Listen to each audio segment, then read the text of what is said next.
Our first case takes us back to the spring of 2001 in Scottsdale, Arizona. Robert Fiser was a guy who seemed to have a totally normal, comfortable life on the outside. He was 40 years old, worked as a respiratory therapist, and lived in a really nice suburban neighborhood with his wife Mary, their teenage daughter Brittany, and their young son Bobby. But behind closed doors, things were falling apart.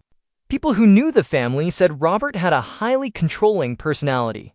His marriage was on the rocks, and Mary was finally planning to get a divorce. Since Robert had grown up dealing with his own parents splitting up, he told friends he would never let his own family go through a divorce. Things reached a tragic breaking point on the evening of April 9, 2001. Neighbors reported hearing a loud argument coming from the Fiser house. The next morning at around 8:30, the entire neighborhood was rocked by a massive explosion.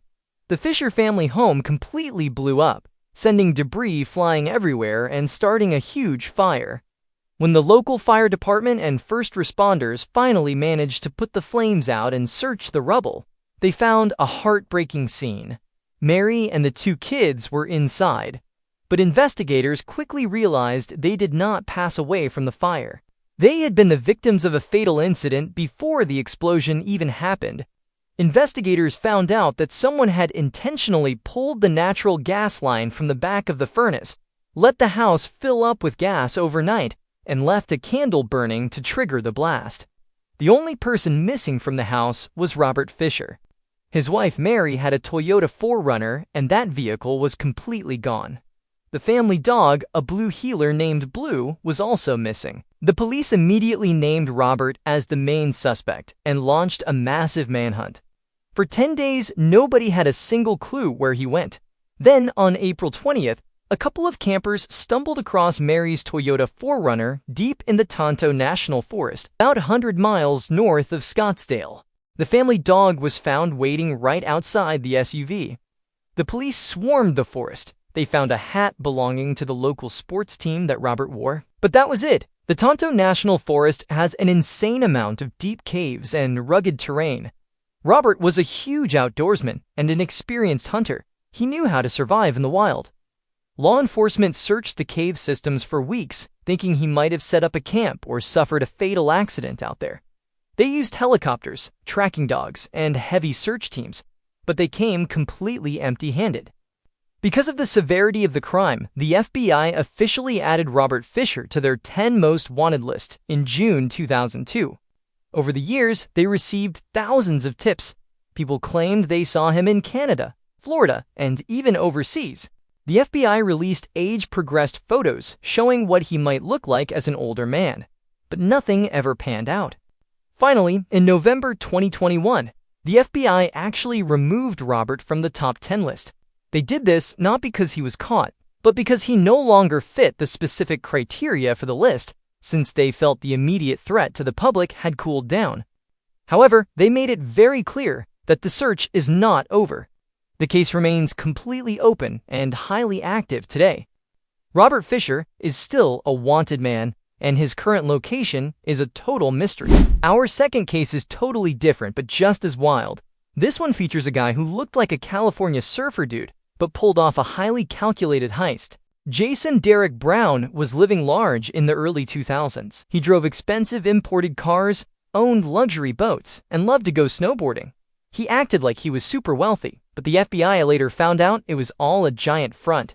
Jason was drowning in severe debt and kept up his flashy lifestyle by running check frauds and various scams. By late 2004, Jason was desperate for serious cash. On the morning of November 29, 2004, a highly tragic event went down right outside a movie theater in Phoenix, Arizona. An armored car guard named Robert Palomares came out of the theater carrying the weekend deposits.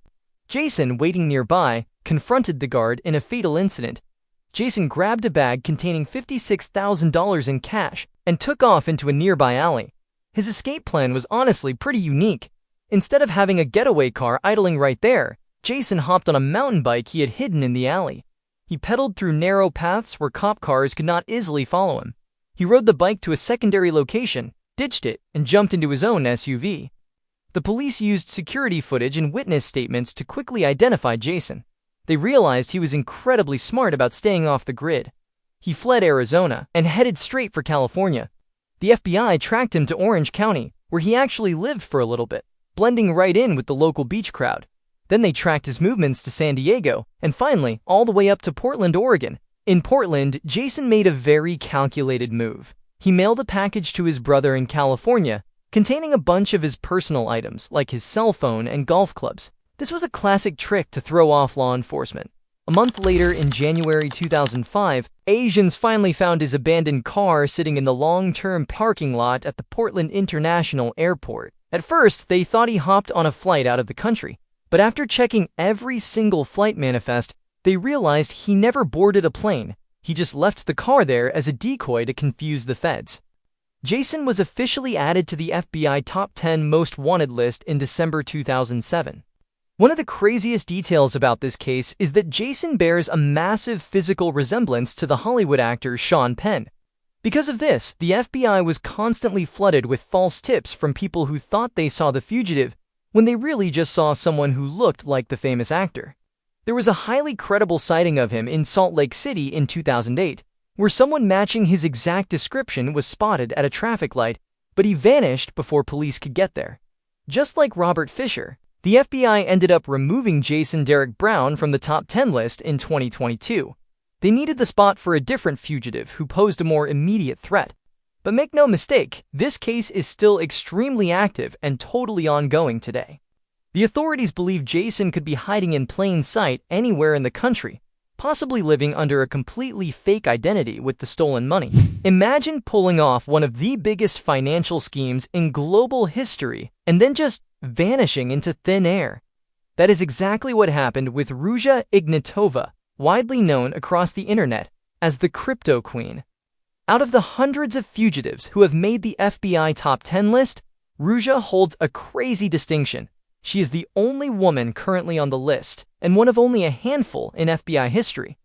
Her story starts back in 2014 in Bulgaria, where she founded a cryptocurrency company called OneCoin. At the time, Bitcoin was blowing up, and everyone was looking for the next huge crypto wave to jump on.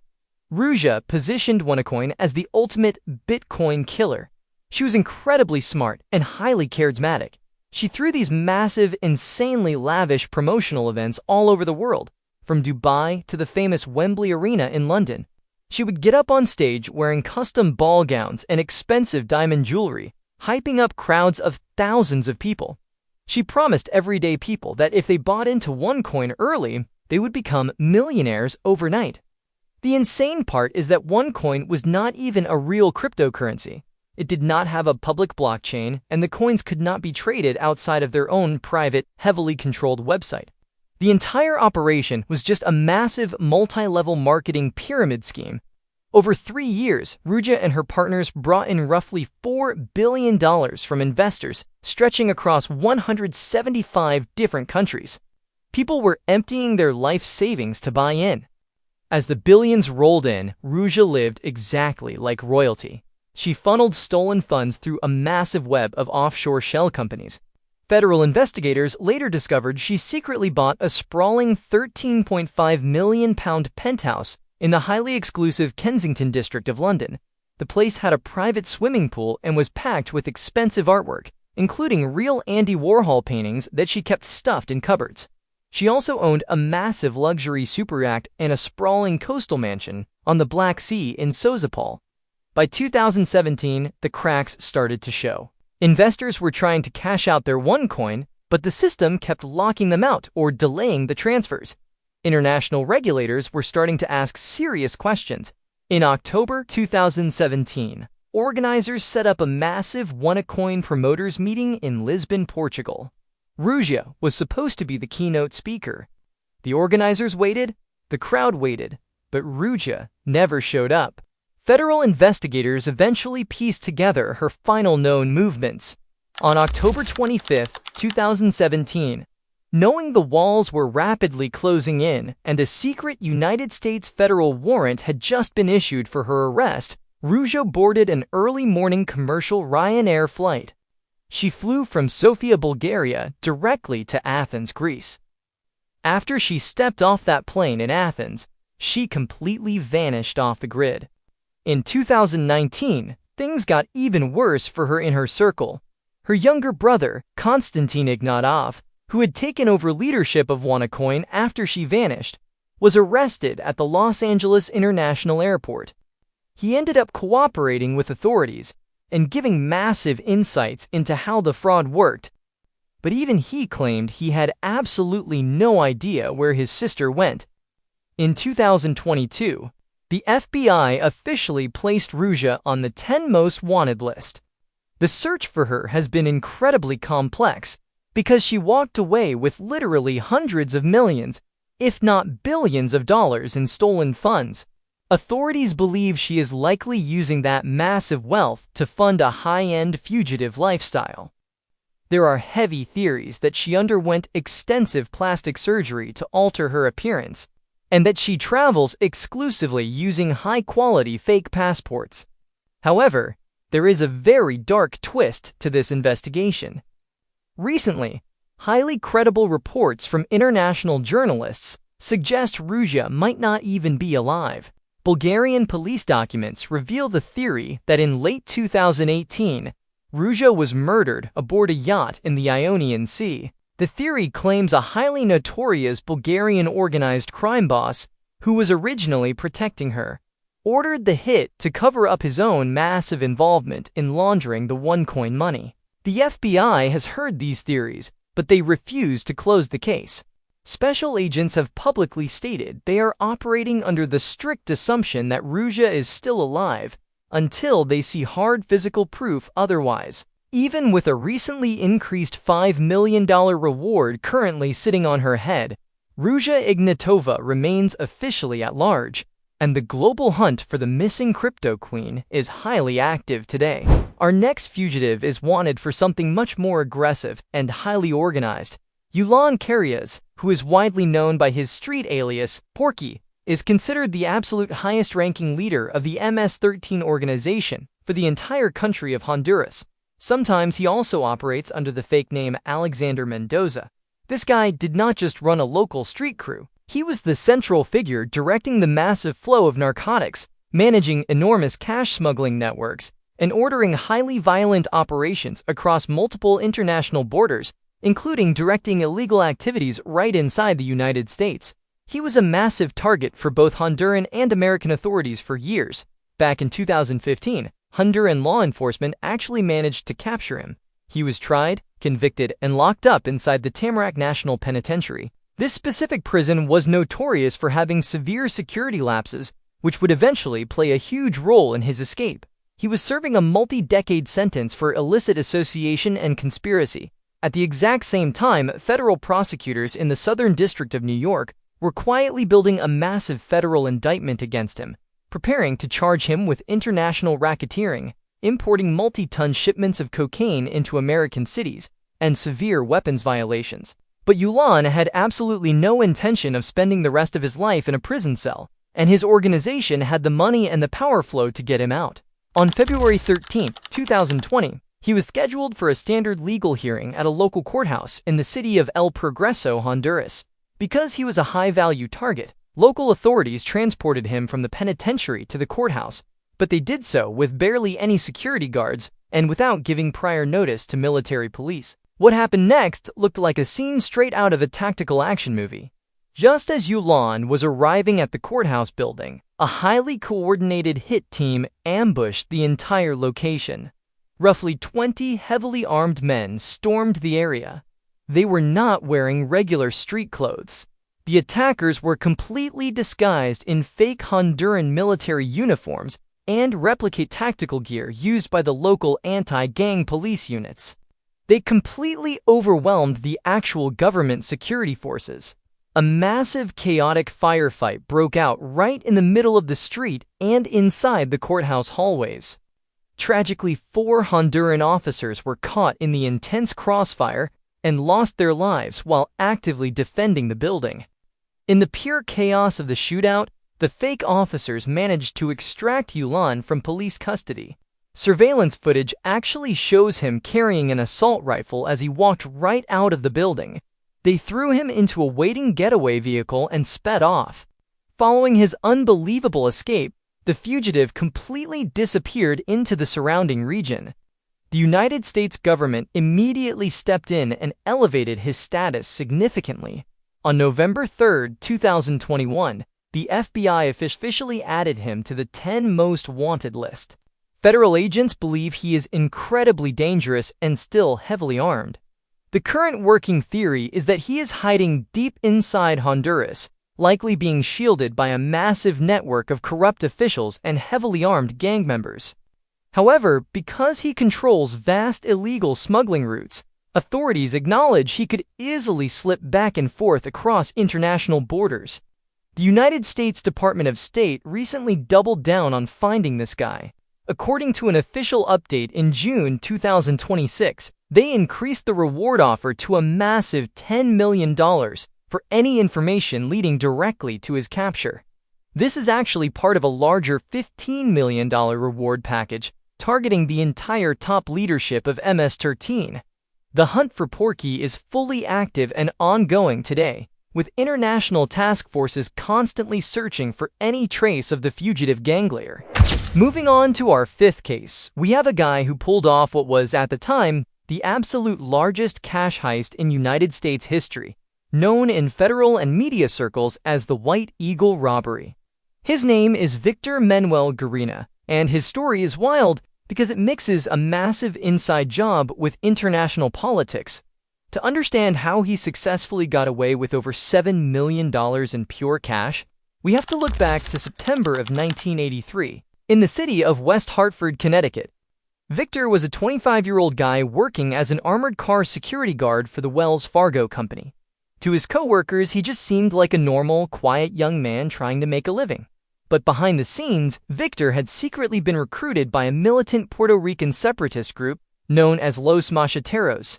The group desperately needed a massive amount of funding to run their underground operations, and they realized Victor was the perfect inside man. They spent months secretly planning the ultimate score.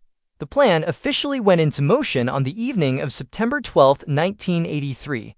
Victor was working a standard shift at the Wells Fargo depot alongside two other security guards, James McKeon and Timothy Gerard. Out of nowhere, Victor pulled his company-issued weapon on his own coworkers.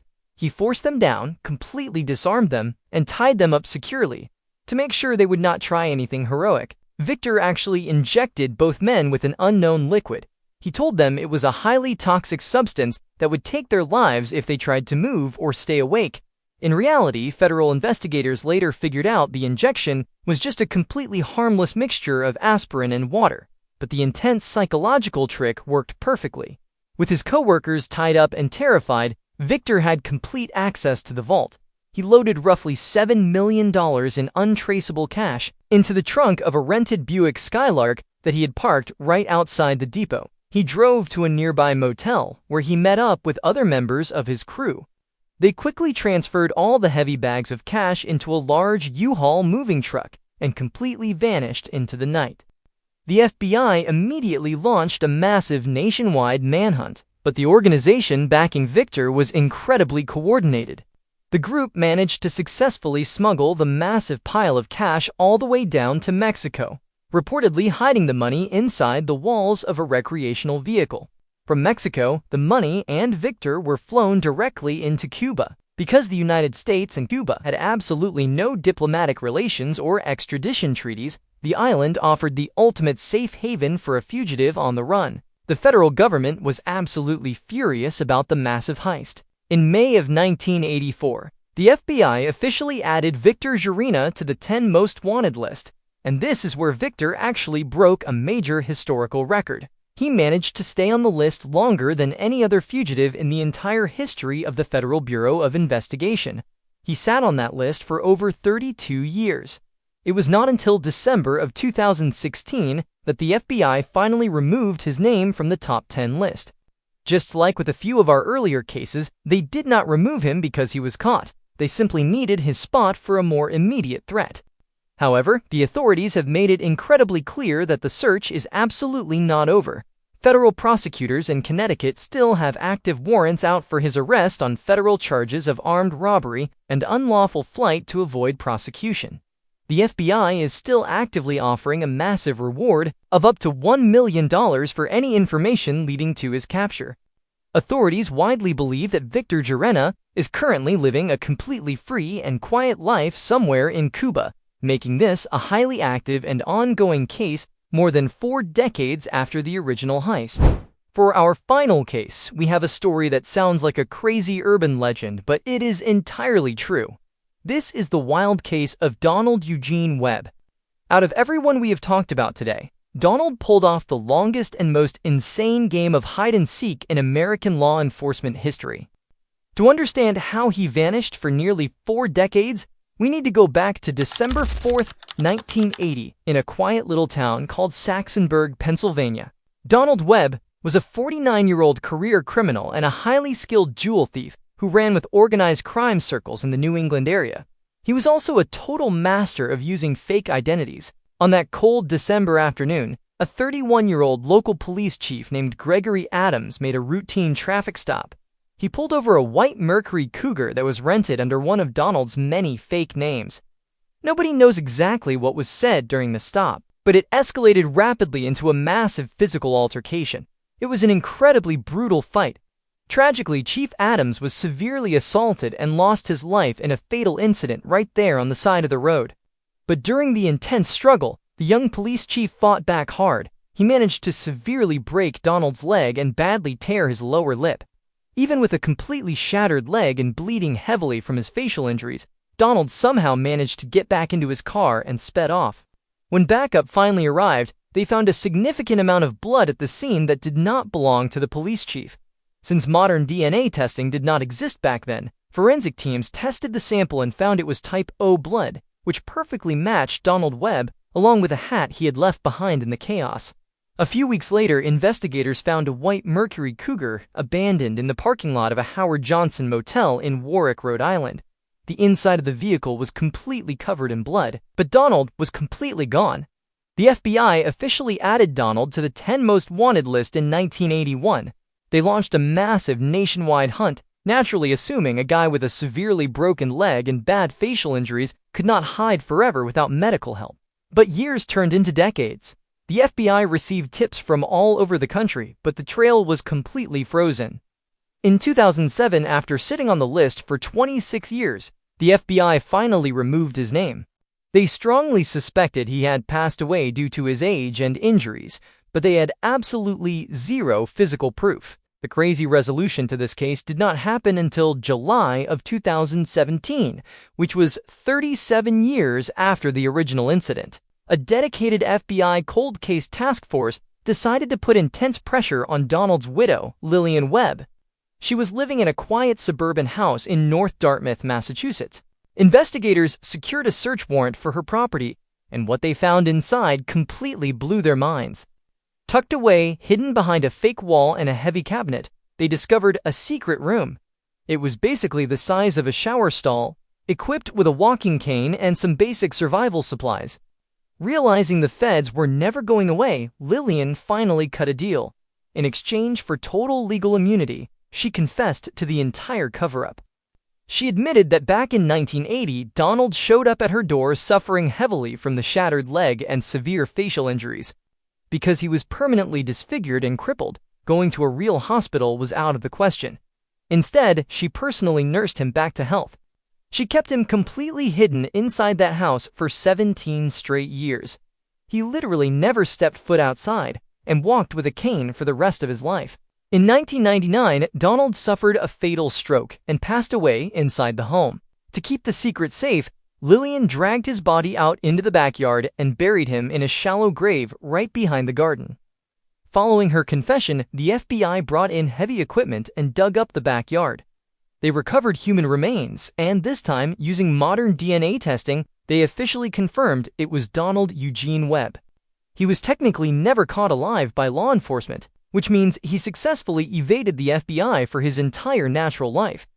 But in the end, his grand escape meant spending almost 2 decades trapped inside a tiny, dark closet in a suburban house.